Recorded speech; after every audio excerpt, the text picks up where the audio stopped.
তৃতীয়বারের জন্য মহাকাশে পাড়ি দিলেন ভারতীয় বংশোদ্ভূত মহাকাশচারী সুনিতা উইলিয়ামস। নানান বাধা বিপত্তি কাটিয়ে যাত্রা করলেন তিনি। প্রযুক্তিগত ত্রুটির জেরে শেষ মুহূর্তে পিছিয়ে গিয়েছিল অভিযান।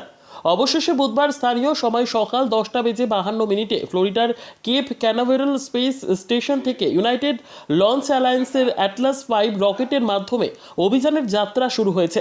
এবারও মহাকাশ অভিযানে সুনিতার সঙ্গে রেখেছেন গীতা এবং একটি গণেশ মূর্তি। তার কাছে গণেশ লাকি চাঁদ। সহকর্মী বুচ উইলমোরের সঙ্গে এই অভিযানে গেলেন উইলিয়ামস। আগামী এক সপ্তাহ আন্তর্জাতিক স্পেস স্টেশনেই থাকবেন সুনিতা। অ্যাটলাস 5 রকেটে চেপে মহাকাশে রওনা দিয়েছেন তারা। সেটির নকশা তৈরিতেও সুনিতার ভূমিকা রয়েছে।